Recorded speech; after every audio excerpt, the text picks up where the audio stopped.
Do you like mysteries? To wander through the enigmatic mist of the inexplicable? Great. I'm Merc, and here you'll find what you're looking for. Welcome to my domains. The truth dissolves into the mist.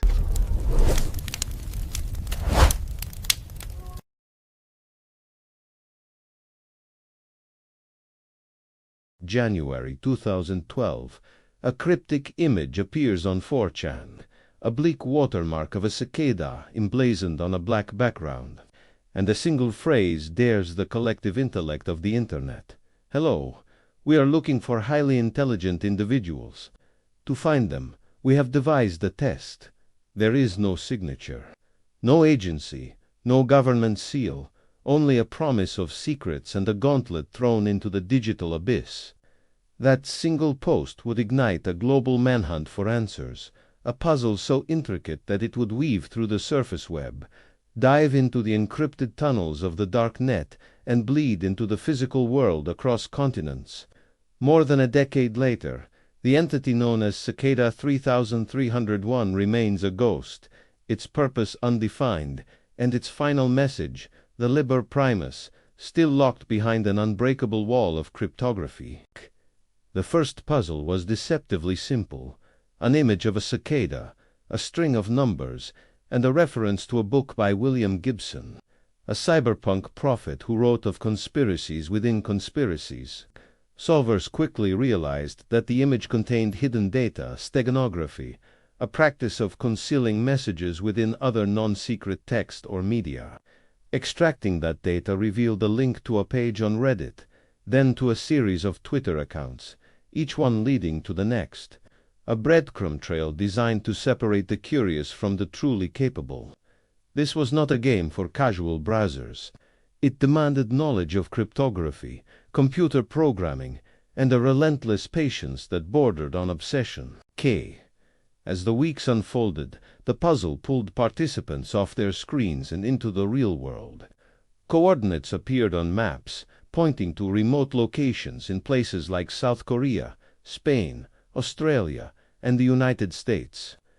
Posters bearing the cicada insignia were discovered taped to lampposts and hidden beneath bridge overpasses, each one containing QR codes and fingerprints.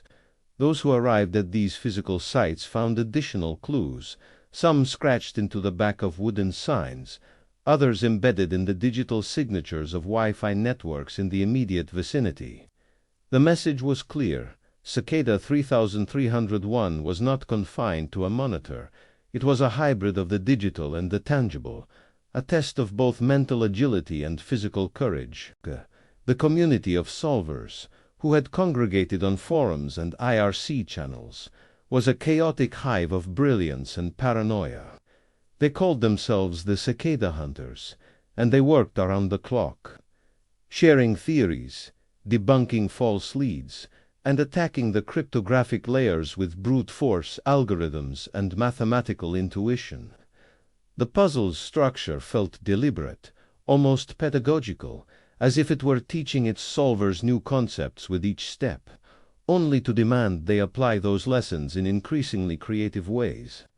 There was a distinct intelligence behind the design, a cold, calculating mind that seemed to anticipate every move the crowd would make. By the end of the first year, the successful hunters were led to a private website where a message awaited them, congratulating them on their progress and inviting them to join an exclusive online community.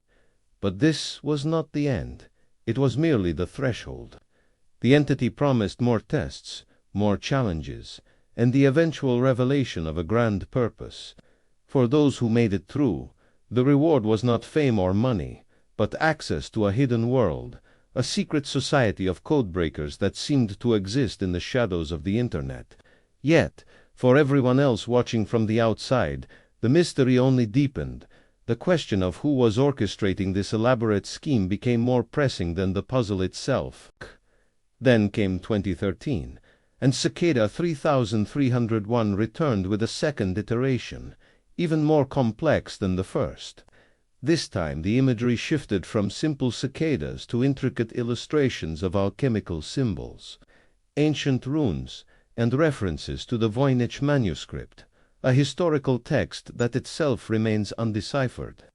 The puzzles began to require advanced knowledge of quantum computing and number theory, fields that are typically the domain of academic researchers and state-sponsored scientists. The difficulty spike was so severe that many of the original solvers were left behind, unable to progress past the first few layers of encryption. This new wave of puzzles featured a book called the Liber Primus, or the First Book, a collection of pages filled with mystical symbols and strings of seemingly random numbers. The hunters were given a single instruction to interpret these pages and unlock the secrets within. The Liber Primus became the holy grail of the entire cicada phenomenon, a text that promised to hold the ultimate answer to the question that had haunted the internet for years. But the pages were heavily encrypted, using a combination of methods that appeared to be completely original, a cipher that did not conform to any known cryptographic standard. Tet. The 2013 cycle introduced a new layer of urgency, the inclusion of a countdown timer on the Cicada website. This timer created a psychological pressure that fractured the community, pushing some teams to take reckless shortcuts while others maintained a disciplined, methodical approach. The countdown ended without a cataclysmic event, simply resetting and revealing a new set of coordinates for physical locations around the globe. Those who traveled to these sites discovered that the trail had grown colder. The physical clues were older, more weathered, as if they had been placed years in advance. This level of foresight suggested an organization with substantial resources and long-term planning, qualities not typically associated with an internet prank. When 2014 arrived, Cicada 3301 issued a final, cryptic update that would mark a turning point in the mystery. They announced that the path was complete, and that all subsequent information would be contained within the Liber Primus. They explicitly stated that no more new puzzles would be released until the book was fully deciphered. This was a shocking declaration. It meant that the game was effectively paused, frozen in a state of unresolved tension, until someone, somewhere, could crack the final code. The entity was essentially handing over the responsibility of its own completion to the public, a gesture that felt both arrogant and profoundly generous. The Liber Primus consists of over 70 pages, but only about 20 have been partially translated, yielding fragments of text that speak of philosophy, consciousness, and the nature of free will. One page urges the reader to seek the truth and to question everything, while another warns that the solution is in the source. But the source is not where you think. These translations are often ambiguous, open to multiple interpretations, which has led to endless debates within the solving community. Some believe the book is a manifesto, a call to action for a new way of thinking about information and privacy. Others are convinced it is simply a complex form of misdirection designed to waste the time of those who are not truly worthy. The cryptographic methods employed in the Liber Primus are what make it so notoriously difficult. It combines advanced mathematical concepts like modular arithmetic, prime number factorization, and polynomial operations, all woven together with a layer of runic symbols that function as a custom character set. The runes are not a simple substitution cipher. They appear to represent phonetic sounds or conceptual ideas, making the text itself a hybrid of language and code. Many professional cryptanalysts have examined the pages and have conceded that while each individual layer is solvable, the combination of layers creates an exponential increase in complexity that borders on being computationally infeasible. A prominent theory within the community suggests that the Liber Primus is protected by a one-time pad, a form of encryption that is mathematically proven to be unbreakable if the key is truly random and used only once. If this is the case, then no amount of computational power or cryptographic genius can decrypt the book without possessing the exact key. This would mean that Cicada 3301 did not design a puzzle to be solved, but rather a test of faith, a way to see who would continue to search for an impossible key even when logic dictates that the quest is futile. It transforms the exercise from a technical challenge into a psychological and philosophical one. Another faction within the hunting community argues that the Liber Primus is not meant to be decrypted at all, but rather it is a distraction, a red herring intended to keep the masses occupied while the real recruitment happened in plain sight. They point to the fact that the early puzzles successfully identified and vetted a small group of individuals, and that those individuals have since disappeared from public forums, possibly having been absorbed into the organization itself. According to this view, the Liber Primus is merely a shell, a public-facing puzzle that masks a deeper, more secretive operation that was completed years ago. The ongoing effort to solve it is therefore a performance, a ritual that serves to perpetuate the myth of Cicada 3301.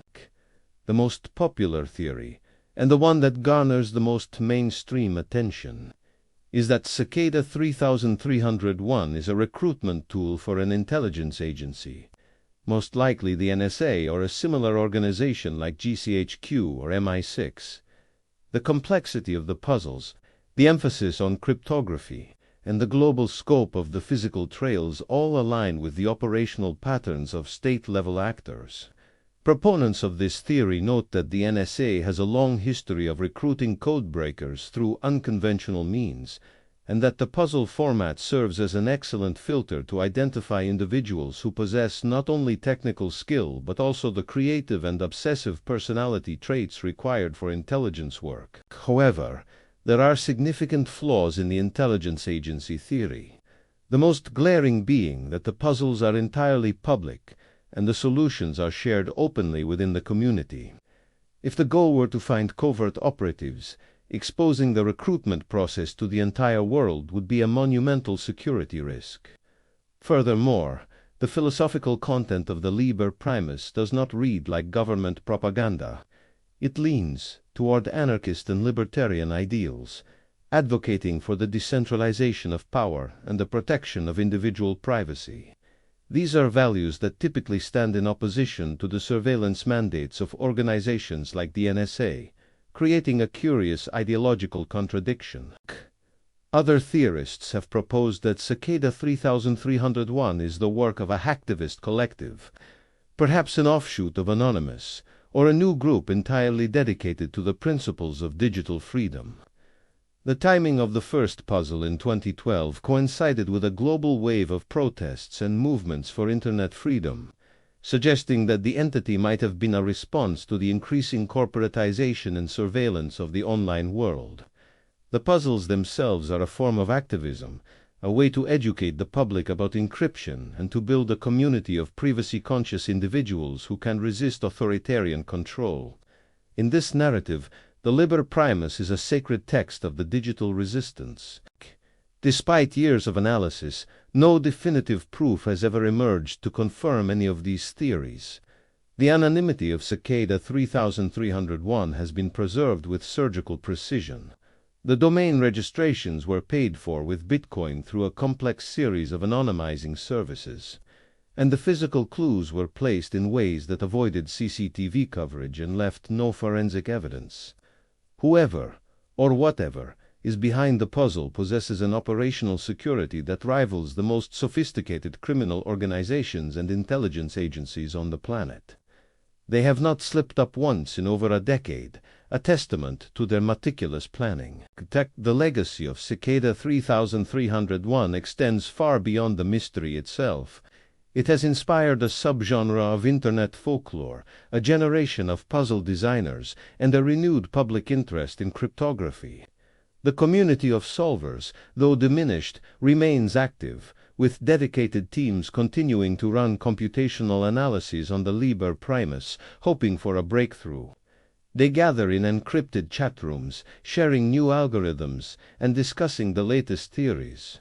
Bound together by a shared obsession that has outlasted countless other internet fads, they are the guardians of a flame that refuses to die. In 2016, a user claiming to be a former participant in the original puzzle released a series of emails that appeared to be internal communications from Cicada 3301. The emails were quickly dismissed as forgeries by the community, as they contained inconsistencies in the cryptographic signatures and stylistic errors that did not match the entity's known communication patterns. This incident highlighted a crucial aspect of the Cicada phenomenon. It is a perfect vessel for hoaxes and misdirection, because the truth is so elusive that anyone can claim to have a piece of it.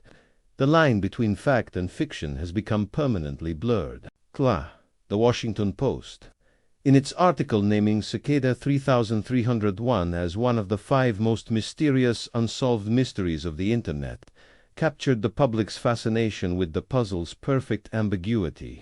It is a mystery that does not demand closure. It thrives on its open-endedness, allowing each observer to project their own fears and hopes onto its blank spaces.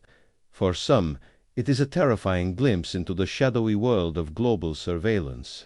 For others, it is a romantic vision of a secret society fighting for truth. And for the vast majority, it is simply a story, a modern myth that entertains and terrifies in equal measure. Here we are, more than a decade after that first image appeared on 4chan, and the Liber Primus sits in its digital crypt, whispering its secrets to no one. The entity has not made a public appearance since 2017, when it briefly updated its PGP key to confirm that it was still active and that the puzzle remained unsolved. That gesture, a simple cryptographic signature, was enough to reignite the hopes of the hunters and to terrify those who feared what the solution might reveal. The silence since then has been deafening, but the puzzle is still there, waiting for a mind that can finally break through. And that is the final, most unsettling question of all. If the Liber Primus is truly unbreakable by current technology, then what does that imply about the people who created it? Do they possess a computational power far beyond our own? Or have they simply unlocked a deeper understanding of mathematics and logic that the rest of humanity has not yet reached? The answer to that question would change everything, and yet it remains locked away in those runic pages. A testament to the limitless potential and the profound limitations of human intelligence. The hunt continues, and as long as there is even a single unsolved page, the shadow of Cicada 3301 will loom over the Internet, a reminder that some secrets are not meant to be found, but to be pursued. Did you like this mystery? And what is your theory? Leave your thoughts in the comments.